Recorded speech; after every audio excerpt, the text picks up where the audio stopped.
welcome to another episode of Hackers Misadventures in Scale Modeling. Today I have an old kit. It is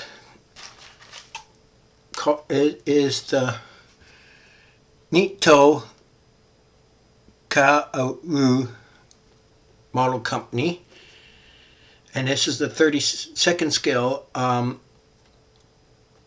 float trainer type 39 intermediate trader. Now the correct whole thing will be in the title, what it is, but this is a Japanese kit, and as you see, majority of the information is in Japanese.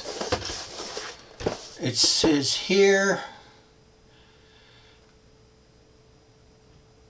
that it's called, there was 5,500 of these planes made for training people for pilots to fly float planes. Now, this is a fairly old kit, so this is not a new kit. I bought it. The previous owner, he put everything in Ziploc bag because he had opened it before. So let's have a look to see what we got here. Well, first of all, we have to open it because he sealed it.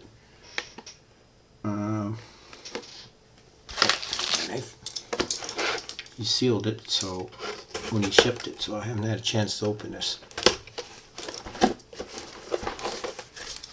Okay, so we're greeted with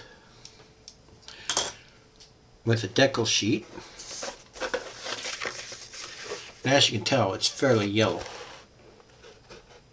So it's been around the block for a bit. So, and there's the, if I can get this to focus, there's the company name. Now, some of these I might be able to use, like the data and that, but we'll see. I might end up having to do is to scan this and remove some items and turn this into a mask, but we'll see. You get an instruction sheet and a color sheet. Now, and you get some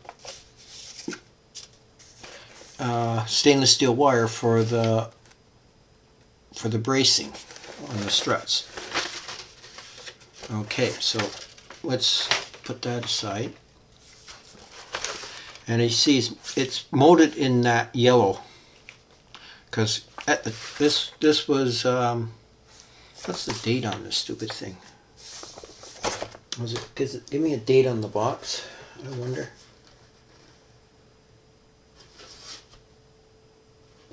Well, it's made in Japan, and I got no specific date. It's probably 70s. It's probably in the 70s. So, regardless, it's an old kit. So let's have a look here. Now, gives you a drawing of the plane and all that, and it comes with let's get this a little closer so you can see. There, a little more. Yeah, get that cleared up for you. It comes with the beaching trolley, which is great, and it comes with 2 men. Now, who is it I saw that just came out with Japanese pilots and crew? Can't remember. I'll have to look it up and find out who it is. But anyways, once I find the pictures, I'll put it and splice it in the video and tell you who it's from. But they got better figures than these two, that's for sure. So let's see, we get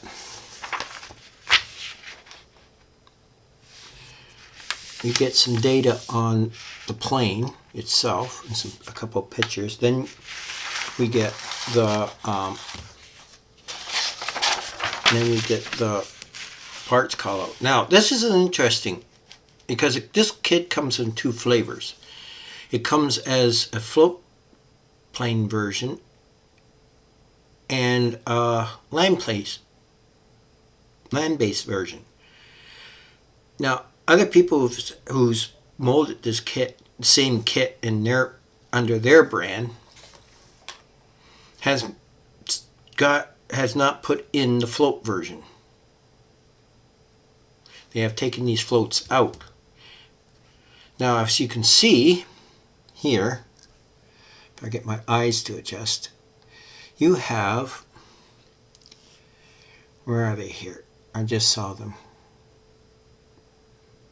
You have the parts for the land-based version.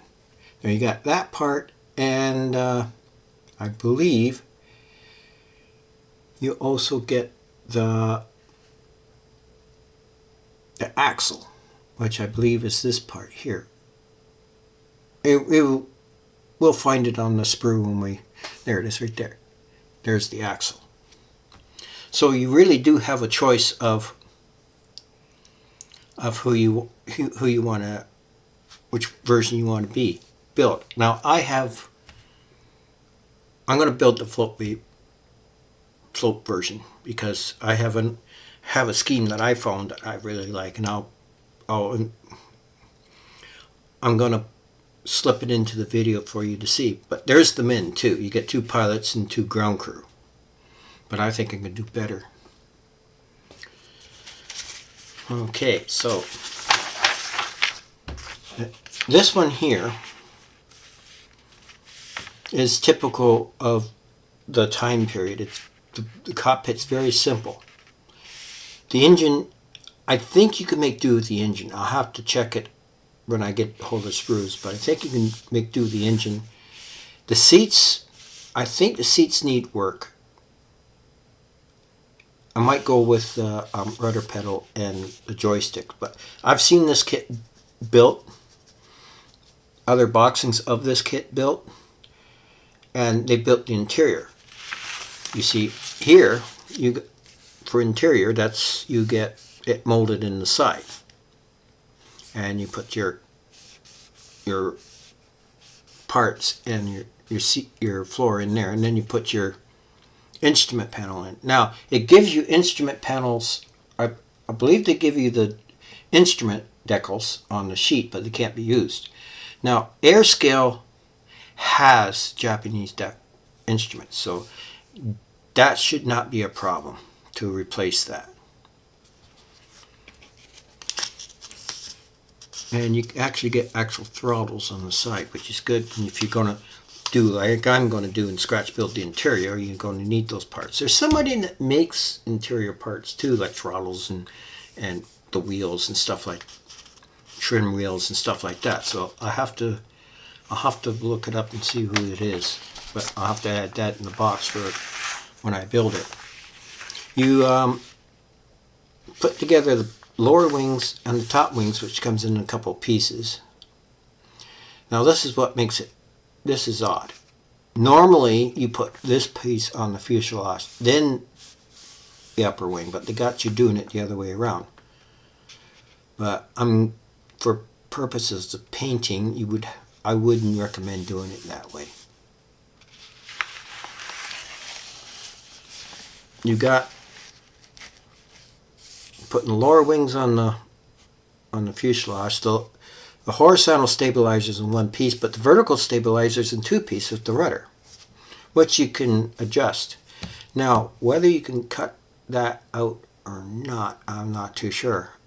And I don't know if they got flaps on this, and whether you can cut the flaps out or not is another thing too. But you have to look at your pictures to find out if the flaps are down or up when it's at rest.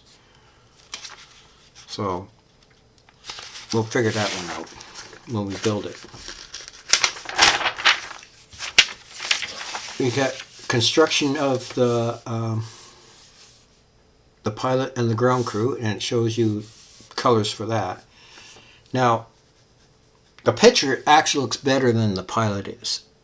So, but the 3D printed ones I know of, they're better, even better than this picture is. And this picture's not bad.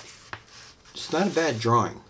It's probably taken out of a book and put in the instruction sheets. There's the assembly of your floats. Okay. Attaching the floats to the bottom and attachment of the handles to move it, and I have no idea what that is. Probably a light. You put together the beaching trolley, which I'm not too sure. I'll get this down a little lower. I'm not too sure what color I should paint that. Probably some kind of a steel. I'll have to see if I can find colored period photographs and see what I can come up with. But at least they give you something to mount this onto for display. Then, as I said, you put the top on, you put the wings together like that, and so on. Now, another nifty thing is they give you a rigging diagram, which a lot of companies at the time period didn't give you. And it gives you the lengths of the corresponding number. It gives you the lengths, how long it's be in millimeters, which is fine. I do both metric and imperial measurements, so that shouldn't be a problem. Okay, and what's on the back of this? Oh, yeah. The instruction, the two. This has a red tail, but basically it's overall yellow in placement of the decals. Now, the scheme I'm going to do is the one I'm going to put up right now, and it's all the upper surfaces are green, but they maintain that trainer yellow underneath. So, well, it's actually either like the British, the yellow was either for trainers or prototypes. So I'll put that picture in and let you see one I like. I might end up having to get somebody to cut me a mask, or I can do it myself. I got a silhouette here I can do it with. The numbers on the one I'm showing you, the numbers here are different, but I suspect that when the war started, that's when they painted the green on the top for camouflage purposes on land, especially after the Doolittle raid.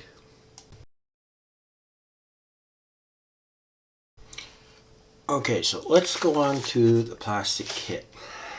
Now, as I stated, he's put it the bag. Well, I thought that he had put it in Ziploc bags, but no, he's put it in the original bags. Cool. That means no parts are missing. Right. Any kit I've gotten from other people, usually are put in a Ziploc bag or put back in the original bag.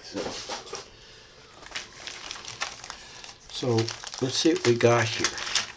Now, looks like it's been taped shut, so I gotta carefully untape it without wrecking the bag, so I can seal it back up again. Okay.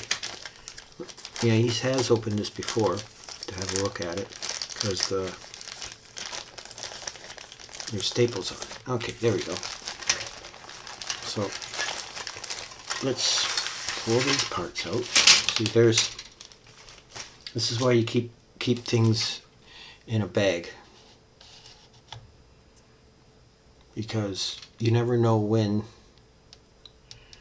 a part might fall out. So as I said, it's in that orange color, which is annoying, but you know what, primer would solve that problem. Now, as you can see, if I can get it up close enough for you to see, get it to focus. If I shine it in the light right way, you can see that it's the fabric rib details. Very subtle. It's there. You'll see it there, but it's very subtle. Same as the detail on the fuselage. Like the Hurricane and all that, you can see it's very subtle. The only metal part's at the front, where the engine is, of course. So you turn it upside down, and you can see there's the interior you get. Okay, it's molded in. I'm going to sand that all off and whatever else I need to do and build the interior. Same as the other side. As you can see, the trim wheels are molded in, which I will replace. Even the fabric on the rudder is very, very delicate. Is very subtle. Now, there's the two-part wing, and they give you the holes. They give you the holes already for the bracing wire, so that's good. And again, the fabric detail is very, very subtle, very well done. I don't know how it will go together, but you may end up having to. I think you're going to end up having to sand off all these mold injection pins to make anything fit right. Otherwise, it's going to be rather difficult. At least the sprue gates are not that thick on the attaching points for the wings. And there's that one piece horizontal stabilizer. And it looks, by the looks of it, I think if you're very careful, if you wanted to, you could cut that. You could cut the elevator out. This is going to be difficult to sand, but not totally. If you do it right, you won't notice any damage, and you got to make sure you get that off. And there's no injection pin marks in there or on that those surfaces. That's good. Somebody was thinking ahead at that. Somebody was thinking ahead on that. Okay, so we'll put that on the floor, and we'll get another couple pieces. Now, here are the floats. Here's the floats. Let's see if I can get that open without killing it. Let's see if I can get that open without killing it. Okay. I want to take it out and have a look at it myself. It's good that he actually taped it up. Rip the bag a little bit here. There we go. Let's see what we got. Come on, open up. Okay, so, not quite open. Not quite open. Still some tape on it.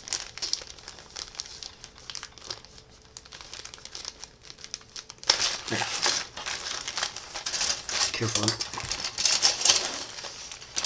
Now, as you can see, this is the beaching gear. It doesn't have that much detail, but I could probably later. There's a few people who've got 3D printed welds that I can probably put on there and give it a little more detail, because obviously a lot of this stuff is probably welded together, and the weld seams weren't ground down or anything because it wasn't important. The floats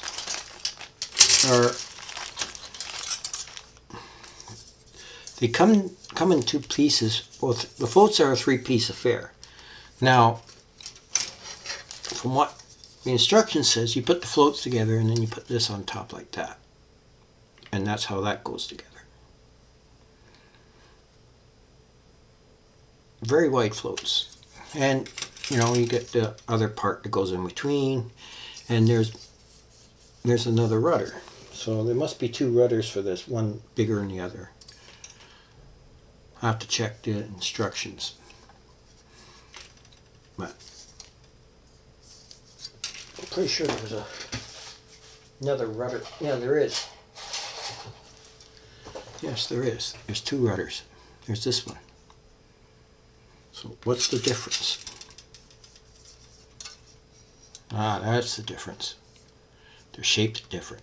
That's the difference. You see, they're shaped different. Here, get this together because I'm doing it. They're shaped different. So probably these are the ones I'm going to have to use.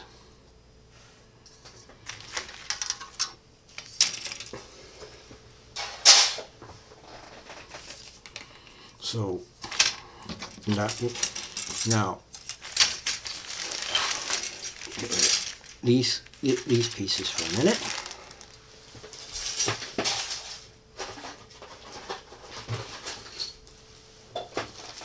Okay, so now we're into the engine and the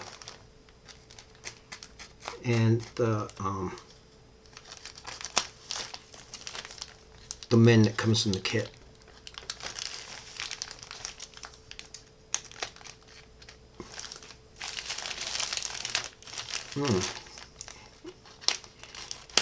There we go.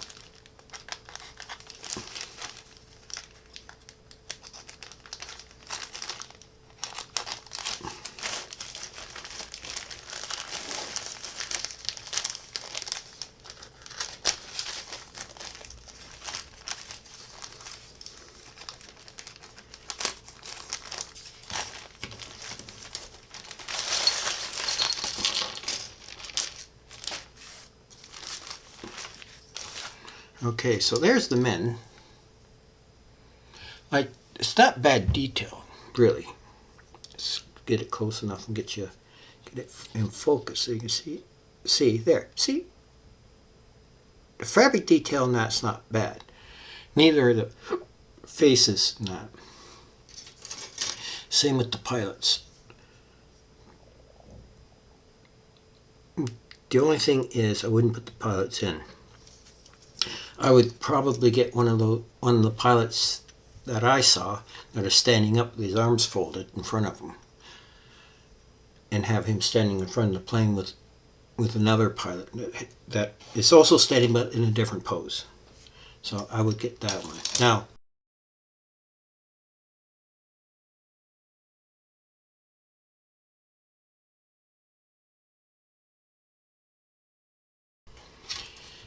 the engine. Okay, let's get this focus back up here. Okay, so here is the sprue with the engines. Now, on this sprue, here's your landing gear and your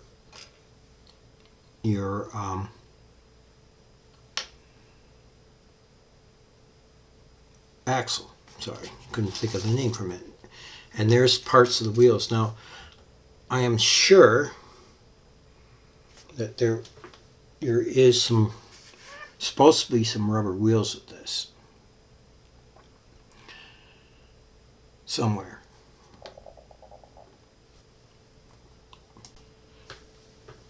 Ah, here they are. There.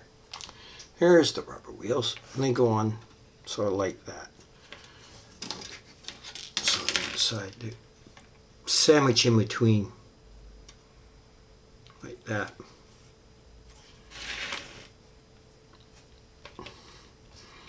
Now, would I use these? I don't know. I would see if I can get a set of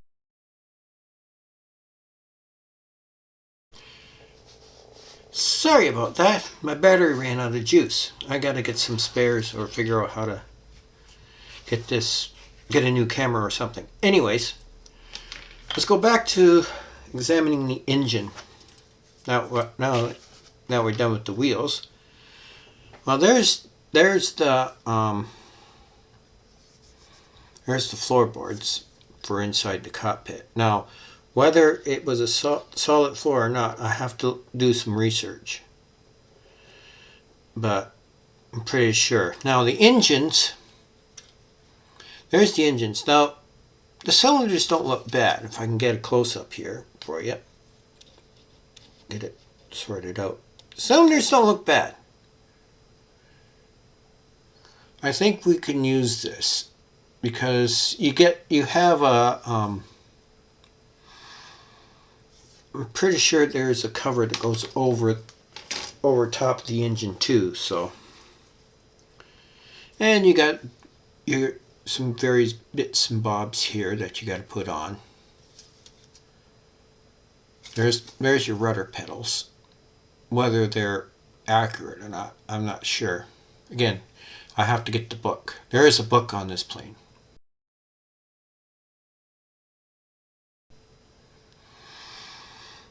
So the last thing we have to look at is the clear canopy. Now, there is it's not exactly a clear canopy. It's just a windscreen. So I'm not going to take it out, but basically there you are. It looks fairly clear. It's flat, so it is fairly clear. And a couple of places where you have to have lights. But other than that, that's all you have. Now, going back to the instructions, when I was talking about the engine, I'm pretty sure, let me check to make sure I was right on the engine part. Don't want to steer you guys wrong, because if yeah, you see, I was right. We do have a cover over all this, so all you would have exposed is a cylinder. So you can get away with using that engine if you can't. I don't think you can find a replacement, to be honest, unless you cut some decent cylinders off another engine and put on there instead. And I'm not going to that. I don't think I'm going to go to that extent. I've used existing engines out of other kits before and managed to get away with it. And it turned out pretty good. So the only thing oh yeah, I forgot something. That's what happens when you get a camera goes dead on you. Have a look at the instrument panel. Now, you could use these. Oh, get closer. See if I can get it focused. You could use these.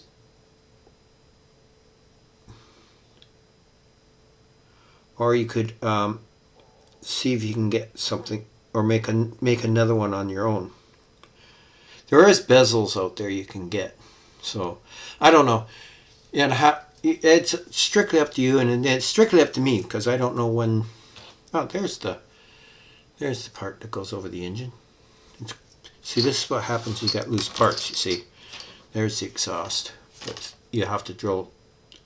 You're going to have to drill out the exhaust, because there's no hole. And then there's your seats, which are pretty rudimentary. Anyways, that is it for now. I hope you enjoyed this video, and remember, hit that like button and subscribe, and go and support me over on my Gives and Goes page.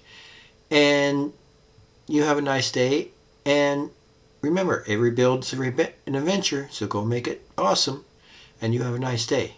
Bye.